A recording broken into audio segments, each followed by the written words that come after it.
Le plus difficile, c'est l'isolement.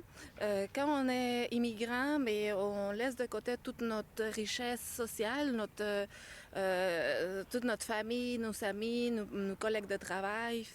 Il faut tout ça recommencer à zéro et c'est pas toujours facile. Quand tu te dis, tu as déjà fait 5 ans, tu as déjà fait 10 ans, et que quand tu sors, tu vas faire ton épicerie, tu vas au centre d'achat. La première question qu'on te demande après t'avoir dit bonjour, tu viens d'où? Ça, parfois, ça vient comme nous chercher. La question en elle-même, elle n'est pas mauvaise. Si tu rencontres quelqu'un, ça va soit de lui demander, tu viens d'où? Mais c'est parfois l'intention qui se cache derrière cette question. Carla et Nadège sont au Saguenay-Lac-Saint-Jean depuis maintenant plus de 10 ans, alors qu'elles étaient venues faire leurs études. Et depuis, elles ont remarqué des améliorations dans la situation des immigrants qui résident dans la région. Et les gens sont de plus en plus habitués de nous voir. Avant, c'était vraiment une surprise. Puis, je me souviens que je me suis fait prendre en photo dans la rue. Ah, c'est la première Mexicaine que je vois. Puis, ce genre d'attitude-là, et ce n'est plus commun maintenant. Mais c'est ça, il y a encore une réalité qui est très présente, qui n'est pas la même que pour les hommes blancs, les femmes québécoises, par exemple.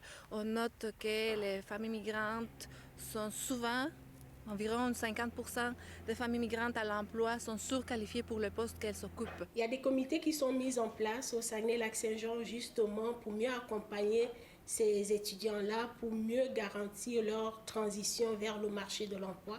Quand même du changement, il y a des choses qui sont mises en place. Ça prend du temps, mais je pense que ça aboutira. Même si la région essaie d'intégrer davantage les immigrants, il y a encore du travail à faire. Dans les organismes publics, si on fait un effort d'engager des immigrants, je sais qu'il y a beaucoup d'organismes, puis il y a beaucoup d'argent qu'on met là-dessus pour accueillir les immigrants, mais les immigrants ne font pas partie des mesures à prendre. Et donc les mesures qui sont mises en place sont peut-être pas tout à fait en lien avec ce qui est vraiment vécu par les immigrants et les immigrantes. C'est un travail en continu et puis c'est un travail collectif. Donc c'est pas juste un travail qui incombe au milieu d'accueil. Donc chacun de notre côté, chacun doit faire son effort. Qu'on soit immigrant, qu'on soit étudiant internationaux, qu'on soit citoyen, résident de la région, je pense que c'est un travail collectif et c'est en marchant main dans la main que nous allons parvenir.